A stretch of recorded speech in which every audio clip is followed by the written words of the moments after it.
La realidad última solo puede ser conocida por la mente pura. En este mundo, solo existe la realidad última.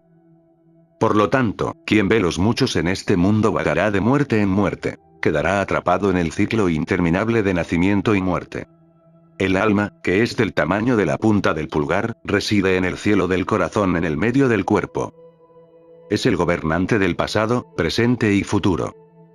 Sabiéndolo, ya no se puede condenar. Esto es eso. El alma, que es del tamaño de la punta del pulgar, es como una llama sin humo. Es esta alma, el regente del pasado, presente y futuro, que es hoy y que es mañana. Esta alma es la eterna. Esto es eso.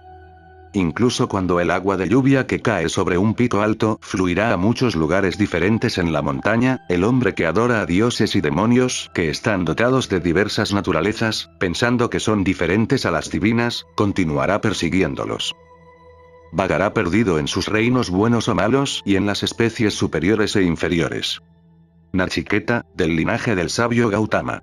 Incluso cuando el agua de lluvia pura permanece igual cuando se mezcla con otras aguas puras, cuando el yo del sabio ha conocido al Ser Supremo, se convierte en el Ser Supremo. La realidad última solo puede ser conocida por la mente pura. En este mundo, solo existe la realidad última. Por lo tanto, quien ve los muchos en este mundo vagará de muerte en muerte. Quedará atrapado en el ciclo interminable de nacimiento y muerte. Será bueno comprender qué se entiende aquí por mente pura. Lo que normalmente entiendes que es una mente pura no es pura. La gente piensa que una mente pura es una mente llena de buenos pensamientos, una mente llena de pensamientos morales, una mente moral.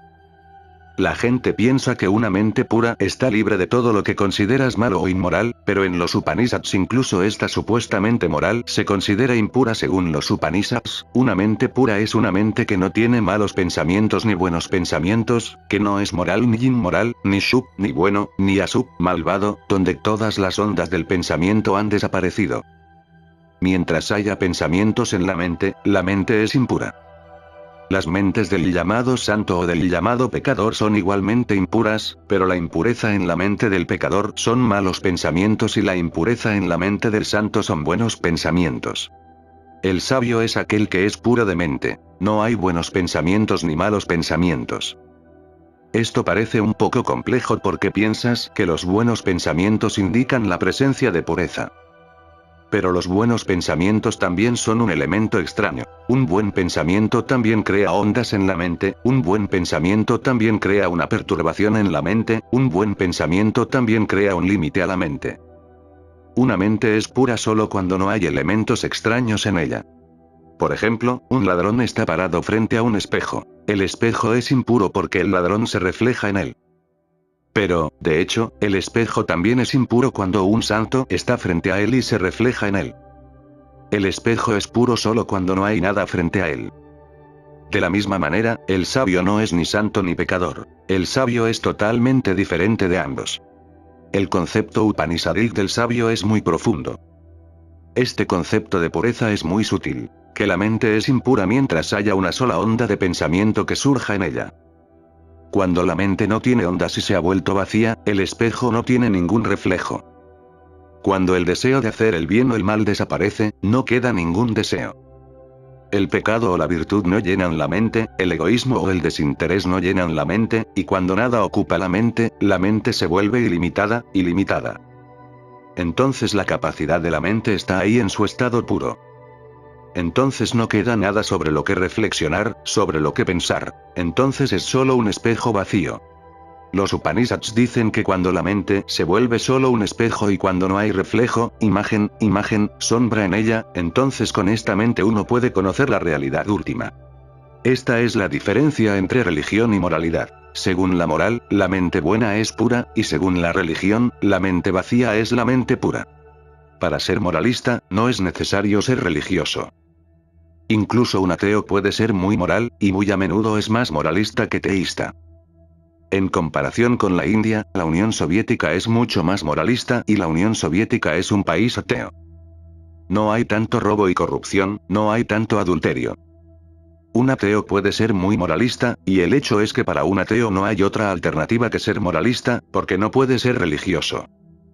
Para un ateo, el estado final es renunciar al mal y aferrarse a la virtud. Pero para una persona religiosa esto no es suficiente. Su viaje es muy largo. Él dice, he abandonado el mal y ahora me aferro a la virtud, pero mi apego permanece. Hasta ayer me había aferrado a lo malo y ahora me aferro a lo bueno. Hasta ayer, las cadenas eran de hierro y ahora están hechas de oro, pero las cadenas todavía están allí. Quiere que nada lo ate, que no se aferre a nada. No debe haber apego. La mente debe liberarse de cualquier agarre o aferrarse, totalmente vacía. Por supuesto, la religiosidad va más allá de la inmoralidad, pero también va más allá de la moral. De hecho, un hombre religioso no es moral ni inmoral. Por eso es difícil comprender el comportamiento de un hombre religioso. Podemos comprender el comportamiento de un moralista. Sabemos qué es bueno y qué es malo. Entendemos a la persona que hace el bien y también entendemos a la que hace el mal. Pero el sabio va más allá de lo bueno y lo malo. Su comportamiento se vuelve espontáneo. Hace todo lo que le es natural, no está pensando en lo que es bueno o malo. Muchas veces un sabio puede no hacer lo que otros piensan que es bueno. A veces, un sabio puede hacer lo que la sociedad considera malo. Personas como Jesús, Kabir, Buda y Mahavira están más allá de los conceptos de sociedad. Mahavira vivía desnudo y, según los conceptos de la sociedad, es inmoral e indecente vivir desnudo. La sociedad no puede tolerar a las personas desnudas. Hay una razón para esto. La sociedad no solo ha cubierto el cuerpo con él, también ha cubierto el sexo. Hay tanto miedo al sexo que hay que mantenerlo oculto.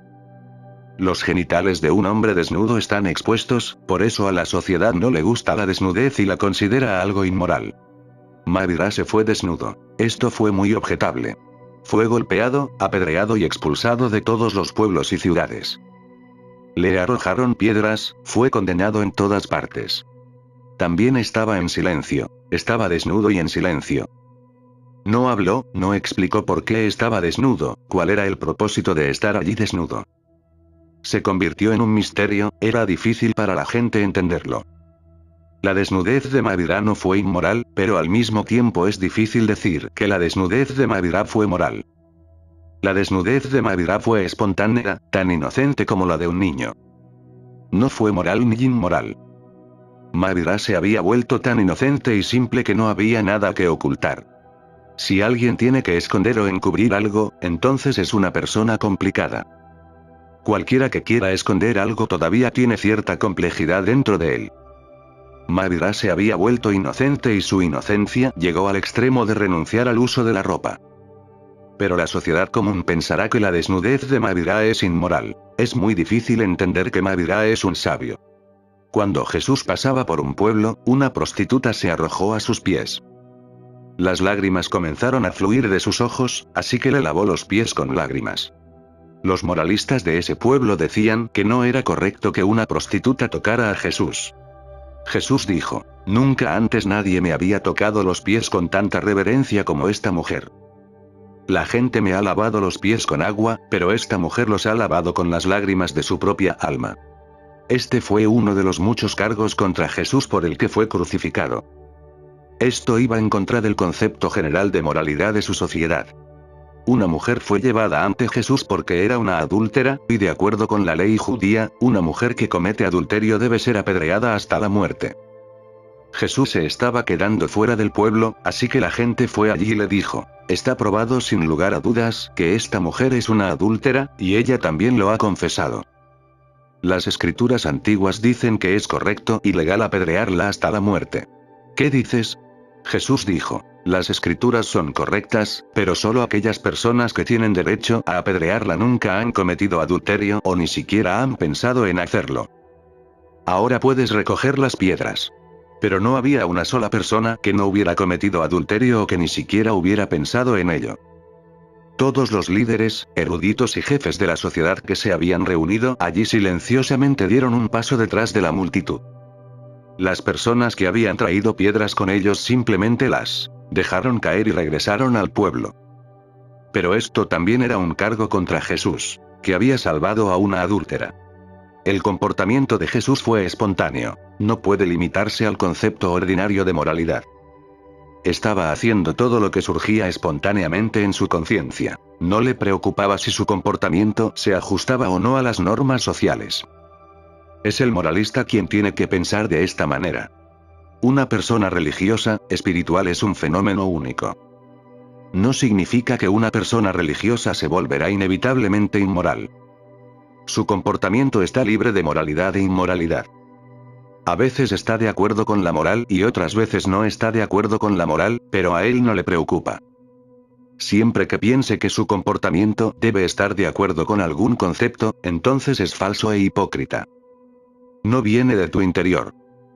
No es la expresión de tu conciencia interior. Está siendo juzgado por criterios externos y está al servicio de la sociedad. Un moralista sigue a la sociedad. Por eso las personas a las que llaman santos suelen ser moralistas, pero no religiosos. Siempre que una persona se vuelve religiosa surge una dificultad para ti porque simplemente no puedes encajar su comportamiento en ninguna de tus normas. Es mucho más grande que tus normas o tus nociones. Todas tus ideas simplemente se desmoronan. El Upanishad llama a la mente pura cuando no tiene ondas de moralidad o inmoralidad, cuando no tiene elementos extraños, cuando se ha vuelto totalmente vacía y el pensamiento es un elemento extraño. Cuando alguien mezcla agua con leche, decimos que la leche no es pura. Pero lo interesante es que si se mezcla agua pura con leche, ¿entonces qué? Entonces, ¿la leche es pura o no? No, es impuro. Incluso si se mezclan leche pura y agua pura, la leche también se volverá impura. La impureza no está relacionada con la pureza o impureza de los elementos mezclados. Está relacionada con la mezcla de un elemento extraño. Cuando el agua se mezcla con leche, el agua puede ser pura pero es un elemento extraño y la entrada de un elemento extraño es la impureza. Todo lo que entre en la mente desde el exterior causará impureza. No importa si es un pensamiento puro o un pensamiento impuro. Todo lo que entra en la mente desde el exterior causa impureza. Cuando nada entra en la mente desde el exterior y la mente está sola, por sí misma, solo entonces es pura. Este estado de pureza debe entenderse claramente. Por eso, cuando los Upanishads se tradujeron en Occidente por primera vez y se escribieron comentarios sobre ellos, los pensadores occidentales dijeron que los Upanishads parecen ser inmorales. En su famosa traducción, Deuson ha expresado sus dudas sobre la existencia de alguna enseñanza moral en los Upanishads. A diferencia de la Biblia, no hay instrucciones claras en los Upanishads. No robar, no engañar, no cometer adulterio. La duda de Deuson es correcta, pero su comprensión es totalmente incorrecta. Sin embargo, tiene razón al decir que en los Upanishads no hay nada como los 10 mandamientos de la Biblia. Haz esto y no hagas aquello. En realidad, el Upanishad no dice nada sobre hacer. Dice, sé esto. Hacer es secundario, la acción es secundaria, ser es lo principal. No dice, haz el bien, no hagas el mal. Dice, fúndete con la existencia. Entonces el bien pasará a través de ti, pero eso no será de tu incumbencia. Entonces no pasará ningún mal a través de ti, pero no tendrás que hacer nada para evitarlo. El concepto de los Upanishads es que mientras tengas que hacer un esfuerzo para detener cualquier acción mala, la mala seguirá en ti. Mientras tengas que esforzarte para hacer el bien no es natural para ti. No es tu verdadero tesoro. Es simplemente falso, hipócrita, superficial. Mientras tengas que hacer un esfuerzo, no se enciende ninguna luz dentro de ti. Los Upanishads dicen que si tu ser, tu propia alma, se transforma, tu comportamiento cambiará automáticamente. No tienes que preocuparte por eso. Es como una sombra que sigue a un hombre y no tiene que volverse para ver si lo sigue o no. No tiene que cuidar la sombra, simplemente la sigue. De la misma manera, sigue el comportamiento. Tu comportamiento estará de acuerdo con tu ser. Entonces, ¿qué debería cambiarse, tu comportamiento o tu ser? Las escrituras ordinarias dicen que cambie su comportamiento. Las escrituras extraordinarias dicen que tu ser debe ser transformado. Las escrituras ordinarias se escriben teniendo en cuenta la comprensión del hombre ordinario. La escritura extraordinaria está escrita con la visión del potencial máximo del hombre. Los Upanishads son escrituras extraordinarias. Son las declaraciones finales. No se les puede decir ni añadir nada más. La realidad última solo puede ser conocida por la mente pura. En este mundo, solo existe la realidad última. A medida que la mente se vuelve más pura, el mundo se verá cada vez más como una sola realidad. Debido a la mente impura, el mundo parece estar formado por muchas realidades diversas. Las impurezas de la mente dividen la realidad en muchos fragmentos y la mente misma se fragmenta debido a su impureza. Intenta entenderlo de esta manera. Hay un espejo y lo rompes en 50 pedazos, entonces en lugar de un reflejo ahora habrá 50 reflejos. El espejo que había estado reflejando solo uno, ahora reflejará 50. Si rompes el espejo en 500 pedazos, habrá 500 reflejos porque cada pedazo se ha convertido en un espejo. Es posible que haya visto un pasillo donde las paredes están tachonadas con muchos pequeños pedazos de espejo. Si te paras en medio de la sala, verás miles de reflejos. Si hubiera habido un espejo, entonces solo habría un reflejo, pero si hay miles de espejos, habrá miles de reflejos. La mente se fragmenta en muchos pedazos dependiendo de su impureza. La mente impura está fragmentada y para una mente fragmentada el mundo parece fragmentario. Cuando la mente se vuelva pura y solo quede un espejo, entonces el mundo será visto como una sola existencia. Que haya una realidad no es solo una idea. La única realidad es la experiencia de una mente que se ha vuelto una, indivisa. Así que la cuestión no es en absoluto la búsqueda de la verdad. Las personas que buscan la verdad están en un camino equivocado. La verdadera cuestión es convertirse en una mente integrada. La gente pregunta, ¿dónde está la verdad? Esta es una pregunta estúpida, no debería hacerse. En lugar de preguntar esto, uno debería preguntarse, ¿cómo puede mi mente fragmentada convertirse en una, integrada? Porque cada vez que la mente se integra y se convierte en una, comenzarán a darse vislumbres de la única realidad. La existencia parecerá ser una o fragmentada según el estado de tu mente, ya sea desintegrada y en pedazos o como un todo integrado. La mente es como un espejo en el que vemos la existencia. Si este mundo parece consistir en muchas realidades diversas, entonces sepa bien que su mente no está integrada. Y mientras esta mente no esté integrada, para ti el mundo seguirá estando fragmentado. De modo que la búsqueda real no es la verdad, sino la mente pura e integrada. La realidad última solo puede ser conocida por la mente pura. En este mundo, solo existe la realidad última. Solo hay una realidad, y esta experiencia de una realidad no es solo de religión, sino también de ciencia. Esta es también la mejor comprensión de la ciencia. Si miramos el progreso de la ciencia durante los últimos 5000 años, hace 5000 años los científicos dijeron que hay 5 elementos. Este fue el descubrimiento de los científicos de hace 5000 años. Este viejo concepto de 5 elementos ha entrado en nuestro idioma en la India. Todavía decimos que este cuerpo está hecho de 5 elementos y este mundo está hecho de 5 elementos. Pero este descubrimiento científico de 5 elementos tiene 5000 años. A medida que los métodos científicos se volvieron más nítidos y sutiles, se fueron descubriendo más y más elementos. Lo que habíamos llamado elementos ya no son considerados elementos por la ciencia de hoy. El agua no es un elemento porque el agua está compuesta de oxígeno e hidrógeno. Es un compuesto. El oxígeno y el hidrógeno son elementos. Entonces, mediante una investigación constante, la ciencia descubrió 92 elementos, pero ninguno de los 5 elementos originales está incluido en ellos. La tierra, el agua, el aire y el fuego no son elementos, son compuestos. Pero hace 5000 años no teníamos forma de probarlo, por lo que el agua se consideraba un elemento porque no teníamos el método para analizarlo para ver si era un compuesto o un elemento. Un elemento es algo que existe independientemente, que no es un subproducto de alguna mezcla. Así que el agua resultó ser un compuesto y no un elemento. Luego, el número de elementos se convirtió en 98 y poco a poco, pero durante los últimos 20 años, los 111 elementos han desaparecido y solo ha quedado uno porque se hicieron más investigaciones sobre cada elemento. Primero se analizó el agua y se encontraron oxígeno e hidrógeno. Analizando el oxígeno se encontró el átomo y analizando nuevamente el hidrógeno se encontró el átomo. Luego se analizaron todos los elementos y al final se encontró la electricidad. Ahora la ciencia dice que el mundo entero es una red de electricidad. Todo es un juego y una manifestación de la electricidad. La ciencia ha alcanzado la única realidad a través de la materia y la religión ha alcanzado la única realidad a través de la conciencia. Por eso la ciencia la ha llamado electricidad y la religión la ha llamado conciencia. Ambos son dimensiones diferentes, pero las conclusiones son muy similares. Pero en un punto ambos están de acuerdo, y es que hay una expansión de una sola realidad.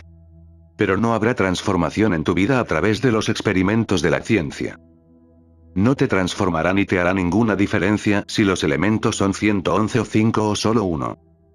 Si hay 111 seguirás siendo como eres, y si hay 5 seguirás siendo como estás. Si hay 1, incluso entonces seguirás siendo el mismo. Pero en el proceso religioso, conocer la única realidad te transformará por completo. Para conocer esa realidad, tendrás que transformar tu mente. Un científico no tiene que transformarse en absoluto. Simplemente sigue experimentando con diferentes medios y él mismo permanece intacto. Una persona religiosa se convierte en su propio laboratorio. No tiene que transformar nada más que a sí mismo. A medida que se va transformando, se acerca a la única realidad. Cuando se vuelve absolutamente puro, lo que queda es la manifestación de esa única realidad. Es por eso que un científico no conoce ninguna dicha. El científico más grande es tan miserable e infeliz como un simple aldeano ordinario. El aldeano puede ser aún menos miserable porque se necesita un poco de inteligencia para ser miserable. El científico no sufre ninguna transformación dentro de sí mismo y una persona religiosa no puede experimentar la única realidad a menos que primero se transforme a sí mismo. La ciencia es un esfuerzo con la materia y la religión es un esfuerzo con uno mismo. Tan pronto como la mente se purifique, solo existe la realidad última. Por lo tanto, quien ve los muchos en este mundo vagará de muerte en muerte, quedará atrapado en el ciclo interminable de nacimiento y muerte.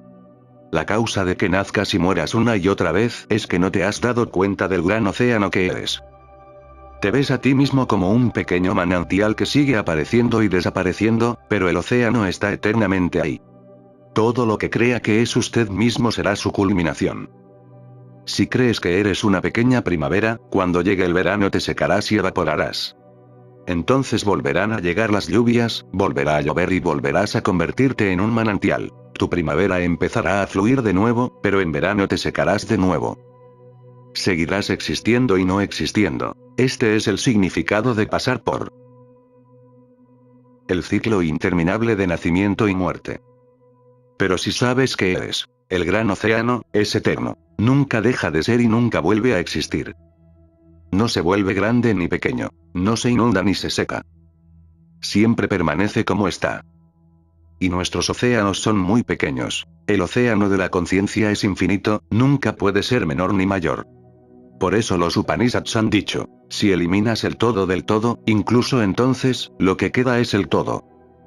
Del conjunto podemos sacar todo lo que queramos e incluso así no será menos.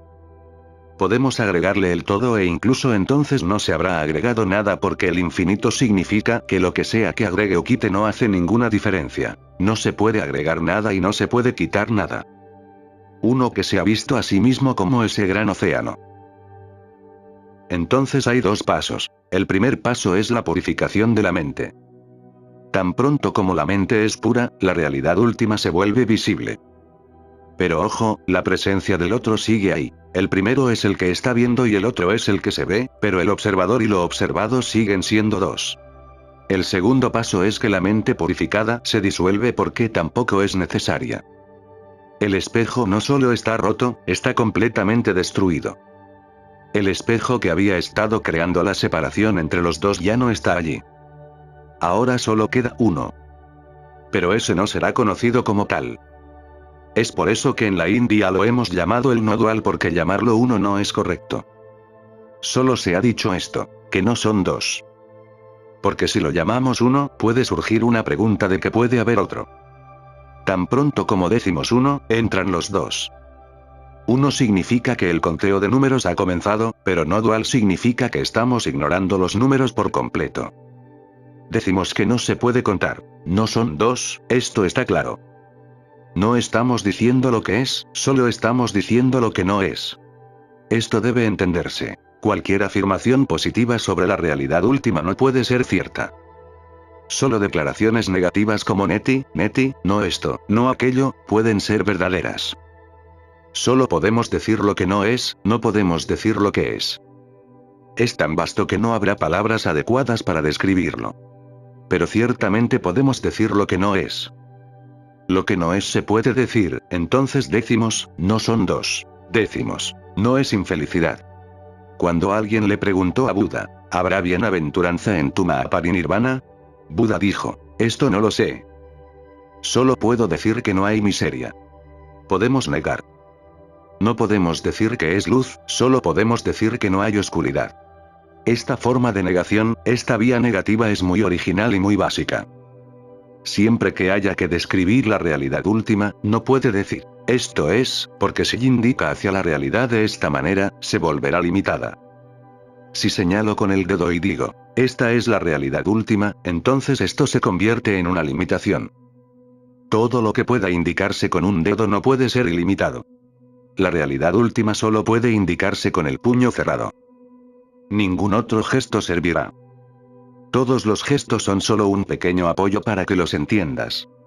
Son como las muletas de un cojo que camina con su ayuda. Las muletas no son sus pies. El cojo solo espera que se le curen los pies y luego tirará las muletas. Todas las palabras que se pueden decir sobre la realidad son solo muletas, no la verdad. Tan pronto como tenga la experiencia, desechará estas palabras como un cojo que ha sido curado arrojará sus muletas. Entonces no son necesarios y seguir cargándolos sería simplemente una estupidez. El alma, que es del tamaño de la punta del pulgar, reside en el cielo del corazón en el medio del cuerpo. Es el gobernante del pasado, presente y futuro. Sabiéndolo, ya no se puede condenar. Esto es eso. Esta doctrina es un poco controvertida. Es una controversia muy antigua sobre la forma del alma y su ubicación en el cuerpo. Los Upanishads creen que su forma es del tamaño de la punta del pulgar y que está situada en el medio del cuerpo, en el espacio del corazón. Los Jainas dicen que esto es muy extraño. El alma, del tamaño de un pulgar. El concepto de Jaina es que el alma tiene el mismo tamaño que el cuerpo, que ocupa todo el cuerpo. Pero esta teoría también crea mucha controversia porque después de su muerte una hormiga puede renacer como un elefante. Cuando después de la muerte una hormiga puede renacer como elefante, entonces la pregunta es cómo es posible que el alma, que es del tamaño de una hormiga en el cuerpo de una hormiga, se convierta en el tamaño de un elefante en el cuerpo de un elefante. Entonces los Jainas tuvieron que crear otro concepto, que el alma es flexible y puede expandirse y encogerse. Se expandirá según el tamaño del cuerpo en el que se encuentre. Cuando está en el cuerpo de un elefante, se expande y adquiere el tamaño de un elefante, y cuando está en el cuerpo de una hormiga, se encoge al tamaño de una hormiga. Pero los Upanishads preguntan, ¿es el alma algún objeto que puede expandirse y encogerse? ¿Es algo material? Pero los filósofos jainistas preguntan, si no hay posibilidad de expandirse y contraerse, ¿por qué dices que es del tamaño de la punta del pulgar? ¿Es algún objeto que puede ser del tamaño de la punta del pulgar? Entonces, ¿qué pasa con las hormigas? ¿Cómo puede un alma del tamaño de un pulgar entrar en el cuerpo de una hormiga? Sería muy difícil. La hormiga estaría dentro del alma, pero el alma no estaría en la hormiga. Esta controversia ha estado sucediendo durante miles de años y no puede tener fin porque la base misma es incorrecta. Será más fácil de entender en el lenguaje de la ciencia. Se enciende una lámpara de barro y su llama es muy pequeña pero la luz llena toda la habitación. Por grande o pequeña que sea la habitación, las paredes limitarán la luz. Se enciende una pequeña lámpara pero el límite de la luz lo deciden las paredes de la habitación. Este concepto de los Upanishads de que el alma es del tamaño de un pulgar se basa en realidad en el concepto de la llama de una lámpara. Es como la llama de una lámpara del tamaño de un pulgar. La luz de esta pequeña llama llena todo el cuerpo, no importa si el cuerpo es grande o pequeño. La llama de la lámpara puede ser grande o pequeña. Cuando se dice que el alma es del tamaño de un pulgar, se refiere al alma del hombre, la lámpara. El cuerpo de una hormiga es pequeño, por lo que su llama también es pequeña. El cuerpo de un elefante, la lámpara, es grande, por lo que su llama también es grande, pero la calidad de la luz es la misma. La llama puede ser grande o pequeña. Puede ser un gran sol, pero no importa la calidad de la luz. Cualesquiera que sean los límites de un cuerpo, el tamaño de la habitación, la llama lo llenará de luz. El concepto de que el alma es del tamaño de la punta del pulgar se basa en esta idea de la llama de la lámpara de tierra. El alma llena de luz todo tu cuerpo. No es el alma en sí, sino la luz del alma que llega a tus dedos. Esa cantidad de luz es suficiente para mantener vivo tu cuerpo. Estás vivo debido a tanta energía. La luz de un moribundo se va volviendo cada vez más tenue, y el cuerpo se debilita porque la llama de su lámpara se prepara para salir de esa casa. En segundo lugar, no es correcto tomar las palabras de los Upanishads literalmente cuando dicen que el alma es del tamaño de la punta del pulgar y que está ubicada en el cielo del corazón. No es justo aferrarse a estas palabras porque son solo indicaciones. El significado real no es que el alma sea del tamaño de la punta del pulgar. Esto es solo una indicación, solo una pista. En este cuerpo, en el centro del corazón, hay un punto de contacto con el alma. El concepto de los Upanishads es que el alma es omnipresente. Es la realidad última que rodea todo y prevalece en todas partes, pero el lugar de contacto dentro de ti está en el medio del corazón. A partir de ahí, estás conectado a la realidad última. Ha fijado una bombilla eléctrica en un enchufe muy pequeño, pero tiene un gran flujo de electricidad detrás. Si ha puesto una bombilla de 5 vatios, obtendrá la luz de 5 vatios. Si la bombilla es de 50 vatios, obtendrá la luz de 50 vatios, y si coloca una bombilla de 200 vatios, obtendrá la luz de 200 vatios. El flujo de electricidad es ilimitado, pero la bombilla utilizará la electricidad según su propia capacidad. Nuestras almas son iguales porque todos estamos conectados con la fuente última. El punto de contacto con esa realidad en nosotros se llama alma. Luego, de acuerdo con nuestra capacidad, de acuerdo con la capacidad de nuestra vela, tomamos luz de esa fuente. Algunos tienen la capacidad de 5 velas, pero una persona como Buda tiene la capacidad de 5000 velas para que pueda esparcir la luz de 5000 velas a su alrededor. Pero todos estamos conectados a la gran fuente. La hormiga tiene una vela muy pequeña, el hombre tiene una vela un poco más grande, un Buda tiene mucho más, pero la fuente infinita es la misma. Los Upanishads están hablando del punto de contacto con la gran fuente que está dentro de ti, donde estás conectado con la realidad última, que es del tamaño de la punta de un pulgar. Recibirás energía de esta gran fuente según tu pureza. Todo depende de tu pureza. Si te vuelves absolutamente puro, la gran fuente se manifestará a través de ti. Aquellos a quienes llamamos avatares, tirthankaras, budas, son las personas que se han purificado tan totalmente que han desaparecido y la gran fuente se ha manifestado a través de ellos. Entonces no conviene llamarlos simplemente seres humanos. Sentimos recordarlos por el nombre de la gran fuente con la que se han fusionado. El alma, que es del tamaño de la punta del pulgar, reside en el cielo del corazón en el medio del cuerpo. Es el gobernante del pasado, presente y futuro. Sabiéndolo, ya no se puede condenar. Esto es eso. El alma, que es del tamaño de la punta del pulgar, es como una llama sin humo. Es esta alma, el regente del pasado, presente y futuro, que es hoy y que es mañana. Esta alma es la eterna. Esto es eso. Una llama sin humo. Esto debe entenderse. Siempre que enciendes un fuego hay humo.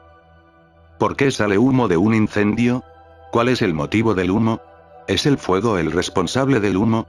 ¿Es la naturaleza del fuego crear humo? No, el combustible es la causa del humo. El humo no tiene relación con la naturaleza del fuego. Cuando quemas un trozo de madera mojada, hay tanto humo que apenas puedes ver el fuego. Si quema un trozo de madera seca, habrá mucho menos humo y las llamas serán más visibles. Si quema una pieza de madera totalmente seca, casi no habrá humo. Esto deja una cosa clara. El humo está relacionado con el combustible, no con el fuego. Esto también significa que una llama solo puede ser completamente sin humo cuando no hay combustible. De lo contrario, sea cual sea el tipo de combustible, habrá algún tipo de humo. Si se quema el combustible más puro, como el alcohol, se creará un poco de humo que puede que ni siquiera sea visible a simple vista, porque cuando algo se quema hay dos cosas involucradas: el material ardiente y el fuego. El material en llamas generará humo.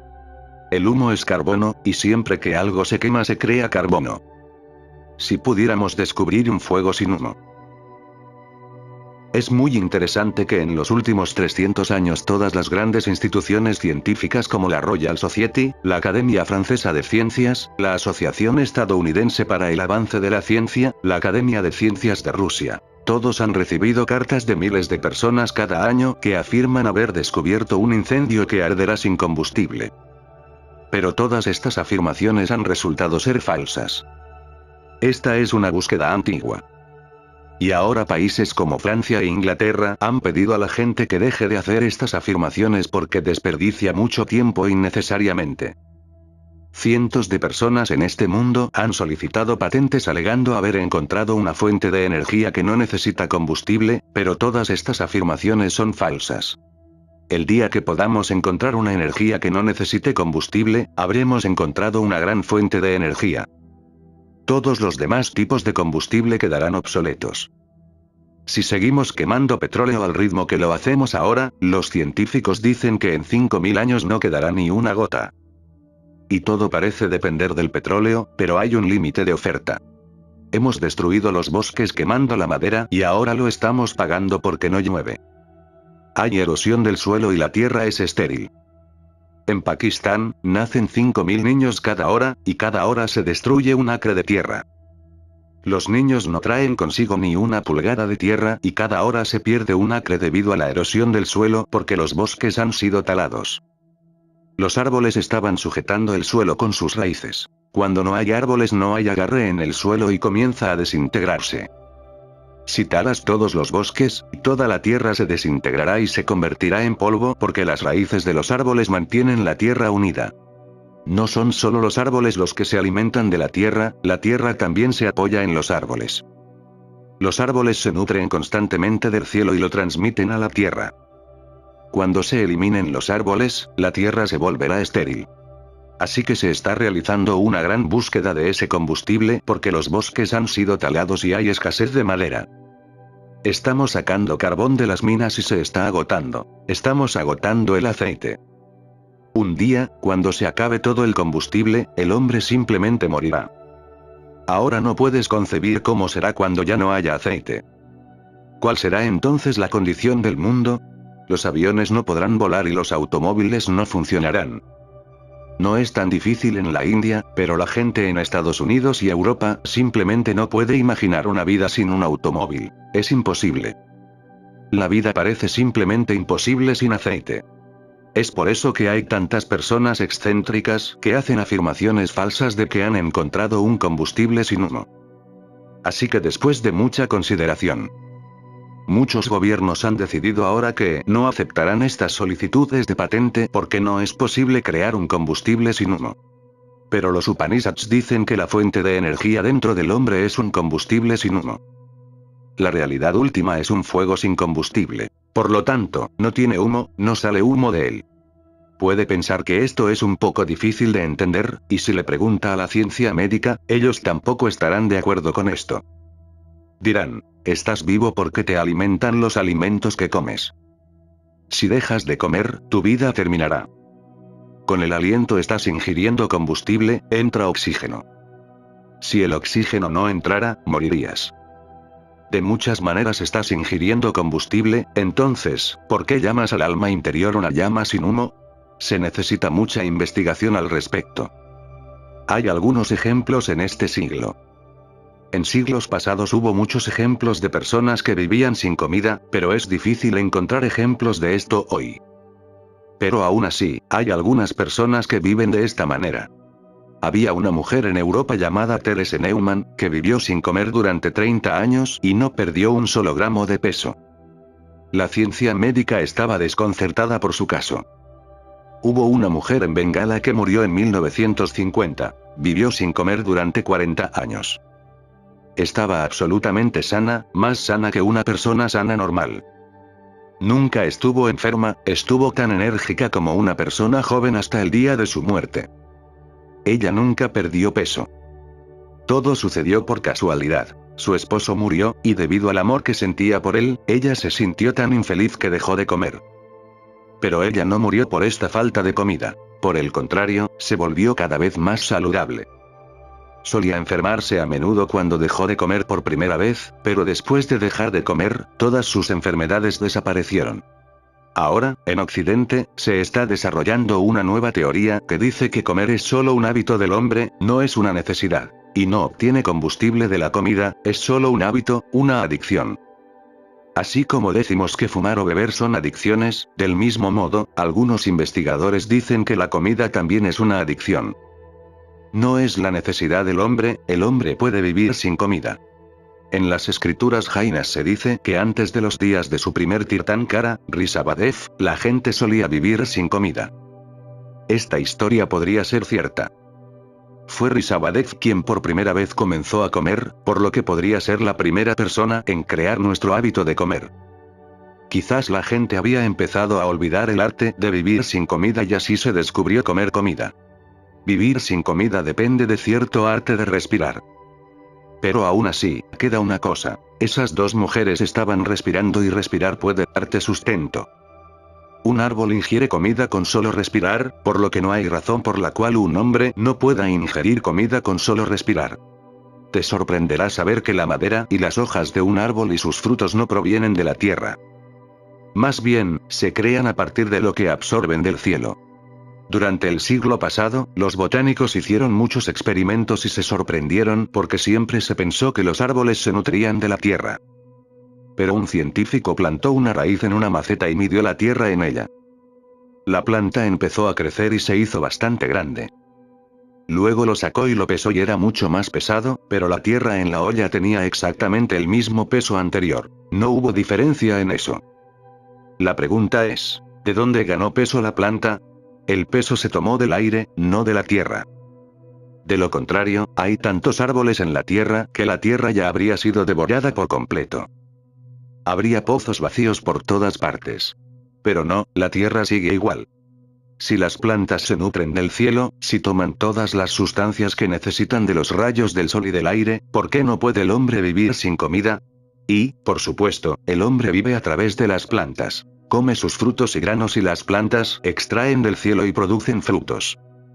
Entonces es posible que el hombre pueda vivir directamente, sin que la planta sea el medio. Mahavira debe haber conocido este arte de vivir sin comida porque en 11 años solo comió 365 días. A veces durante 3 meses, a veces durante 4 o 5 meses, no comía. Al ver las estatuas de él, no parece que se esté muriendo de hambre. Su cuerpo parece muy fuerte. Tenía un cuerpo muy fuerte. Cuando los monjes jainas ayunan durante 4 meses, se convierten en huesos. No conocen el arte que debió haber conocido Mahavira. Ciertamente debe haber conocido algún método para obtener su combustible directamente a través de la respiración. Esas dos mujeres ciertamente prueban que el hombre puede vivir sin comida, pero sin respirar. Pero también hay pruebas de personas que pueden vivir sin respirar. Recientemente ha habido pruebas muy sorprendentes. En Egipto, en 1880, un fakir sufí entró en profunda meditación y dio instrucciones de mantener su cuerpo en una tumba que debería abrirse después de 40 años, en 1920. Todas las personas que lo habían puesto en la tumba habían muerto. En realidad, la gente casi se había olvidado de él. 40 años. Por casualidad, en 1920, un hombre se encontró con un periódico de 40 años donde estaba escrito que un hombre está siendo enterrado hoy mientras está en Samadhi y que después de 40 años debería ser desenterrado. Ese lector se puso en contacto con el gobierno y sacaron al fakir de la tumba donde había estado enterrado durante 40 años. Salió vivo. Había vivido durante 40 años sin respirar y vivió un año más después de ser desenterrado. En la India, los yogis han hecho esto durante 3 semanas a 3 meses. Pero un experimento de 3 semanas no prueba mucho porque el pozo en el que está enterrado el yogi contiene suficiente oxígeno para 3 semanas. Pero es imposible tener suficiente oxígeno en un pequeño pozo que puede durar 40 años. Hay animales que pueden vivir sin respirar, como los osos polares de Siberia. Allí hay luz diurna durante 6 meses y noche durante otros 6 meses. Cuando es de noche durante 6 meses y nieva por todas partes, el oso polar entra en hibernación y casi deja de respirar. Durante 6 meses se duerme y apenas respira. Cuando el sol vuelve a salir después de 6 meses y se vuelve de día y comienza a calentarse y la nieve comienza a derretirse, el oso polar comienza a respirar nuevamente. Si un oso puede vivir 6 meses casi sin respirar, ¿por qué no puede el hombre vivir sin respirar? También en la India, cuando se acerca el verano, las ranas se van a dormir bajo tierra. Dejan de respirar, detienen toda actividad, pero no mueren. Cuando llegan las lluvias, las ranas vuelven a despertar. Este largo sueño ocurre sin respirar. Dentro del hombre, de hecho dentro de toda la vida, hay un elemento que puede funcionar sin combustible. Esta llama sin combustible es llamada por los Upanishads la llama sin humo. El alma, que es del tamaño de la punta del pulgar, es como una llama sin humo. Es esta alma, el regente del pasado, presente y futuro, que es hoy y que es mañana. Esta alma es la eterna. No hay forma de que pueda ser destruido, porque cuando su vida no tiene causa, no puede haber ninguna causa para su muerte. Todo lo que no necesita alimento como combustible es suficiente en sí mismo. No se puede destruir. No hay forma de que perezca. Si usted depende de algo, morirá porque no habrá posibilidad de sobrevivir si la cosa de la que depende pereciera. La realidad última es Eswayamu, autocreado, autónomo. Es un poder en sí mismo. No depende de nada. Por eso el universo continúa, la existencia continúa fluyendo. Nunca muere y nunca nace. Esto es eso. Incluso cuando el agua de lluvia que cae sobre un pico alto fluirá a muchos lugares diferentes en la montaña, el hombre que adora a dioses y demonios que están dotados de diversas naturalezas, pensando que son diferentes a las divinas, continuará persiguiéndolos.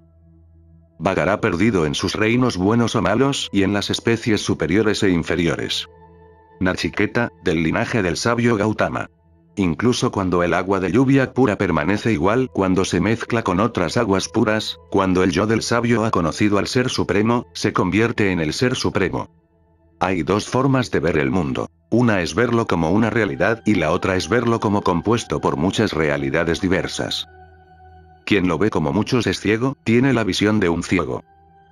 Quien ve la realidad como una, sus ojos están abiertos y realmente está viendo. No ve los límites insignificantes, ve la realidad divina que está presente en todos. Yama dice, Nachiketa, la persona que conoce al uno es como el agua de lluvia que fluye hacia abajo, se fusiona con el océano y se convierte en el océano. La persona que ve al uno sigue fluyendo, se fusiona en el océano de la realidad última, se vuelve uno con ella. Tu miseria es que has dejado de fluir. Te has vuelto congelado, rígido, como un río que se ha congelado y no puede fluir ni llegar al océano. Se necesita calor para que se derrita, se necesita sol para que se derrita, se necesita derretir para que fluya hacia el océano. Están todos congelados en sus cuerpos, se han convertido en hielo. Y la forma de derretirse es a través de métodos de purificación, disciplina espiritual, esfuerzos correctos. Todo mi esfuerzo con los experimentos que estamos haciendo aquí es para que puedas derretir al menos un poco, para que puedas fluir de nuevo. El océano no está muy lejos, pero si permaneces congelado, entonces eres como un iceberg en el océano que no puede derretirse en el océano. Intenta derretirte, intenta convertirte en un fluir. Pero el ego es duro como una piedra. Evita que te derritas. Dice, ¿qué estás haciendo? Vas a desaparecer. Aférrate a ti mismo. Pero el que se aferra a sí mismo permanecerá rígido y congelado. Derrítete en estos experimentos de meditación. Por eso insisto en que bailes, saltes, vuelvas a fluir como un niño pequeño. Deja tu ego a un lado y deja que el cuerpo se derrita.